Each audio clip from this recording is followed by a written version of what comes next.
प्रिय विद्यार्थियों, मैं डॉक्टर पूरनमल मीना से आचार्य हिंदी शहीद कैप्टन रिपुदमन सिंह राजकीय महाविद्यालय सवाई माधोपुर से विद्यार्थियों, आज हम बीए पाठ प्रथम वर्ष हिंदी साहित्य के प्रथम प्रश्न पत्र के अंतर्गत भक्तिकालीन कवि तुलसीदास की रचनाओं के कुछ पद्यांशों पर हम चर्चा करेंगे। ये पद्यांश तुलसीदास जी के विनय पत्रिका से ही लिए गए हैं,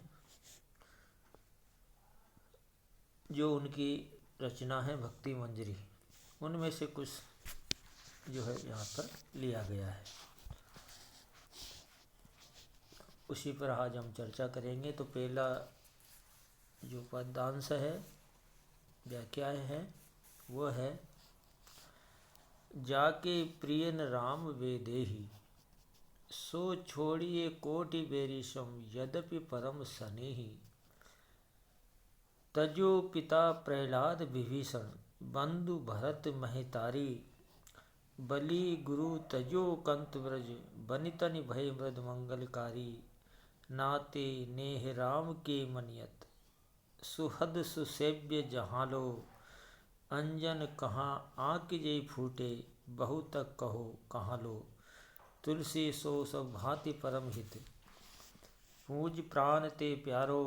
जासो हुई सने राम पद, ऐसो मतो हमारा। ऐसा विचार हमारा है। तो यहाँ पे तुलसीदास जी ने हमें इस बात की ओर संकेत किया है कि भगवान की भक्ति में, उसकी आराधना में यदि किसी प्रकार की कोई बाधा आती है, और उस बाधा के आने में चाहे सगे संबंधी हो, रिश्तेदार हो, कोई भी हो, ऐसे व्यक्ति को हमें तुरंत त्याग देना चाहिए। कहने का तात्पर्य यह है कि हमें ईश्वर के प्रति हमारी एकनिष्ठ भक्ति होनी चाहिए, उसके प्रति हमारा रिश्ता होना चाहिए। इसी बात को यहाँ पे इस पद्यांश में विभिन्न उदाहरणों के माध्यम से समझाया गया है। तो कहते हैं तुलसीदास जी, जाके प्रियन राम वे देही। तुलसीदास जी ये कहना चाहते हैं कि जिस व्यक्ति को राम और सीता प्रिय नहीं है, उस व्यक्ति से हमारा किसी प्रकार का कोई नाता रिश्ता नहीं है, चाहे वो हमारा कितना ही प्रिय हो। उसे सो छाड़िए कोटि बेरी सम, यद्यपि परम सनाई। उस व्यक्ति को कैसे त्याग देना चाहिए? करोड़ों शत्रुओं के समान उसको मानते हुए उसका त्याग कर देना चाहिए। जिस प्रकार से तुलसीदास जी आगे उदाहरण प्रस्तुत करते हुए कहते हैं कि जिस प्रकार से तजो पिता प्रहलाद विभीषण, बंधु भरत महितारी। जिस प्रकार प्रहलाद ने अपने पिता, जो कि हिरण्यकश्यप था, जो भगवान की भक्ति में वादक बनता था, विभीषण ने अपने भाई रावण को भी, और उसी प्रकार से भरत ने अपनी माता कैकेयी को, और इतना ही राजा बलि ने गुरु शुक्राचार्य को, और कहते हैं कि ब्रज के महिलाओं ने अपने पतियों को भी तज दिया था, छोड़ दिया था। और जिन्होंने इस प्रकार का ये कार्य किया है, जिस व्यक्तियों ने इस प्रकार का त्याग किया है, उनके मन हमेशा प्रसन्नचित रहते हैं और सबका कल्याण करने वाला सार्थक होता है। तो इस बात की ओर भी बताया गया है, नाते नेह राम के मनियत, स्वद सुसेव्य जहाँ लो।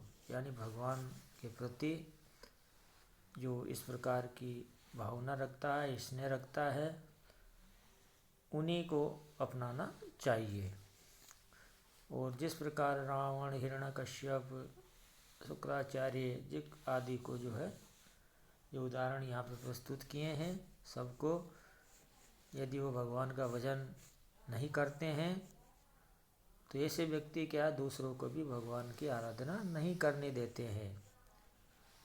आगे तुलसीदास जी कहते हैं, अंजन कहाँ आगे जय फूटे, बहुतक कहो कहाँ लो, तुलसी सो सब भांति परमित पूज, प्राण ते प्यारो, जासो हुई सने राम पदेशो मत हमारो।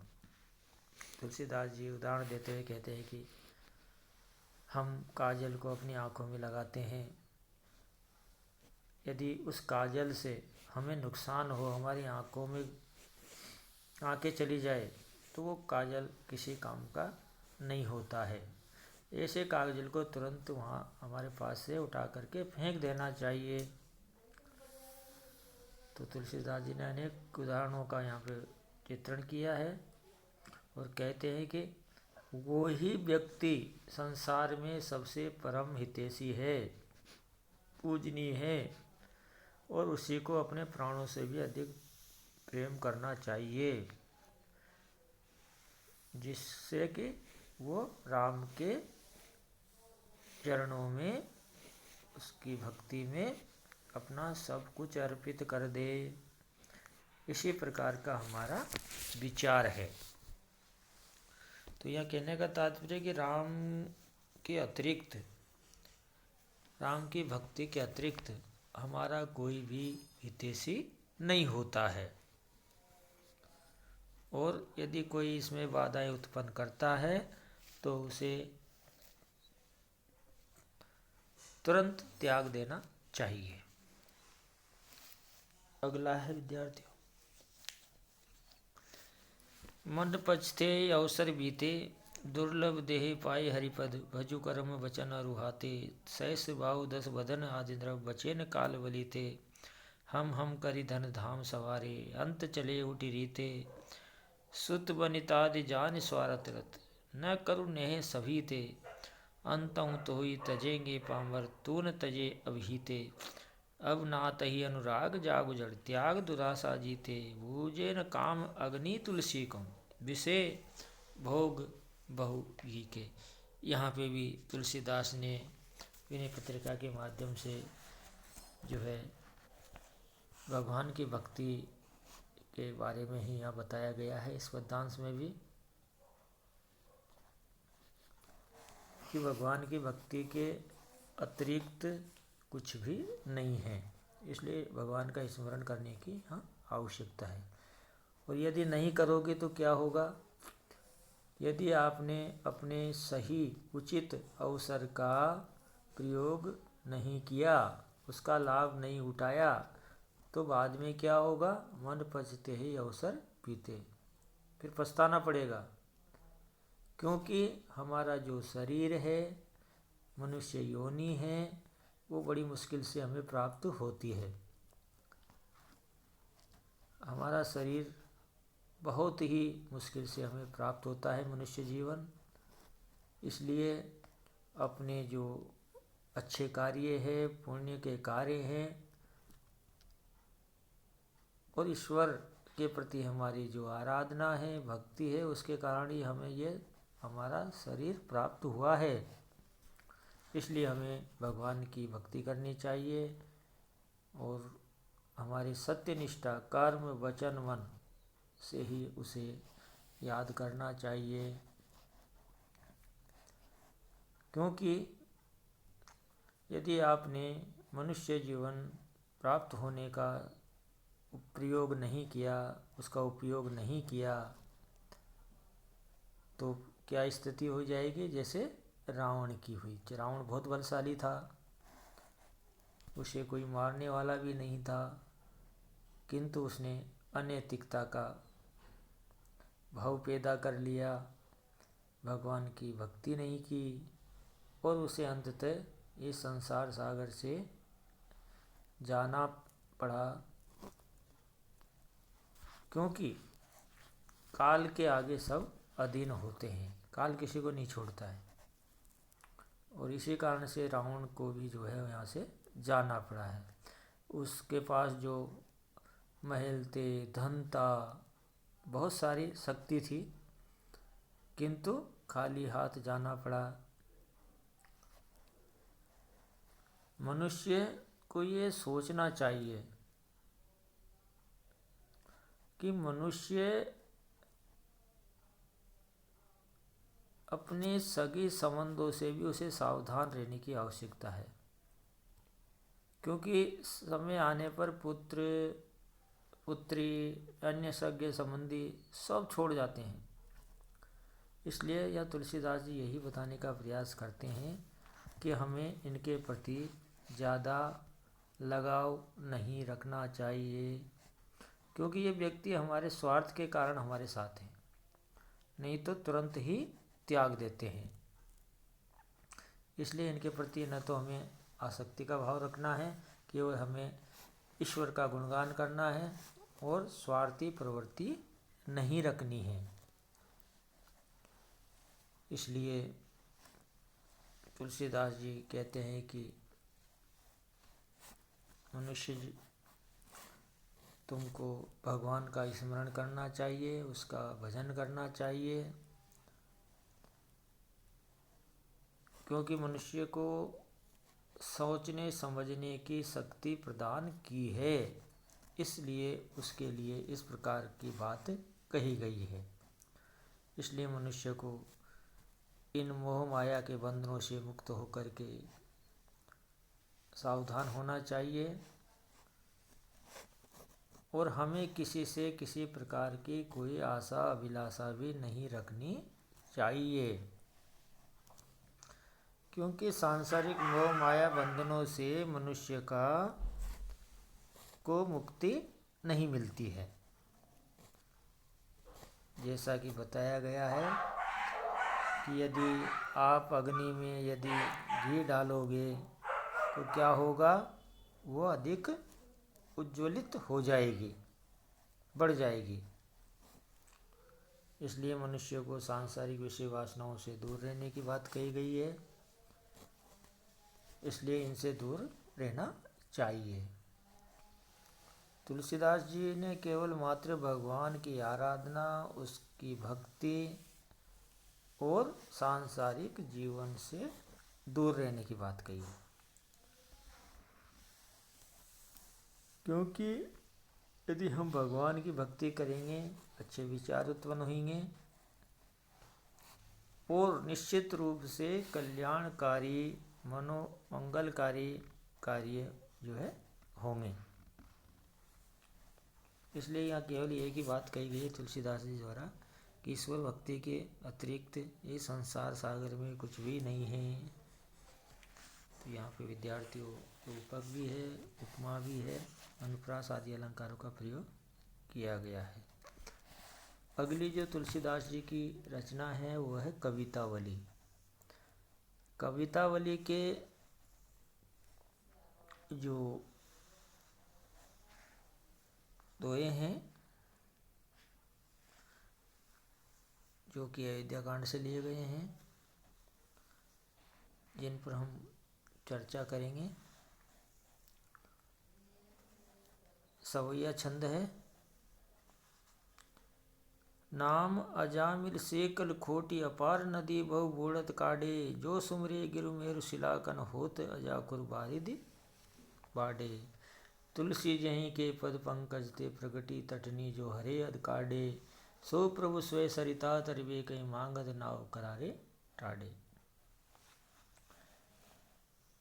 यहाँ पे जब भगवान राम को वन गमन प्राप्त होता है, वन को जाते हैं, तो जब वो रास्ते में गंगा नदी आती है, उसके तट पर पहुँचते हैं, तो वहाँ पे गंगा को पार करने के लिए नाव की आवश्यकता होती है और वहाँ पे जो है केवट उस नाव को वाहक माना जाता है।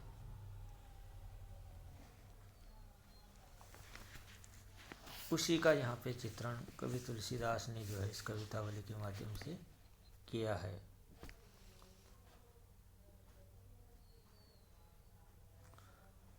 तो यहाँ पे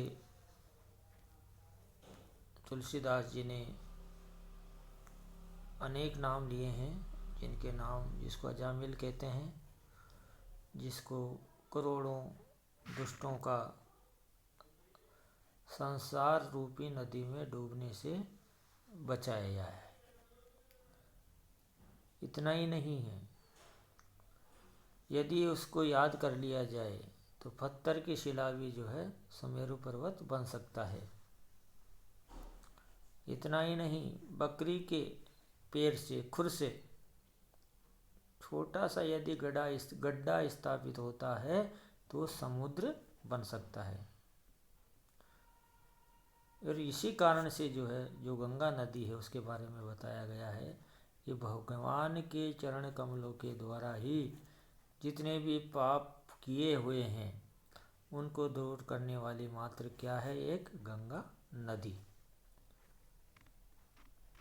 फिर भी भगवान जो है स्वयं उस नौका को मंगवा रहे हैं, नाव को वहाँ पे मंगवा रहे हैं। क्यों? तुलसीदास जी यही बताना चाहते हैं कि ये तो भगवान की लीला है, क्योंकि यदि चाहते तो वो गंगा को वैसे ही पार कर सकते थे, किंतु उन्होंने उसको वहाँ पे केवट को जो है बुलवाया। और कहते हैं कि भगवान सर्वशक्तिमान है, पापों का नाश करने वाले हैं, और उनके नाम स्मरण से जो असंभव कार्य हमें दिखाई देते हैं वो भी उनके नाम मात्र से, उनके नाम स्मरण से ही सभी संभव हो जाते हैं। तो यहाँ पे इन पद्यांशों में जो भगवान राम की लीला का वर्णन किया गया है, उनके नाम का महत्व बताया गया है। रूपक है, अनुप्रास अलंकार है। और क्योंकि कहते हैं कि तुलसीदास उनके भक्ति नहीं, उनके आराधक भी थे, इसी कारण से जो है उनमें राम के प्रति तुलसी की जो भक्ति भावना है वो भी हमें एक अच्छा संदेश प्राप्त करती है। विद्यार्थियों, आज इतना ही, आगे पर हम कल चर्चा करेंगे। नमस्कार।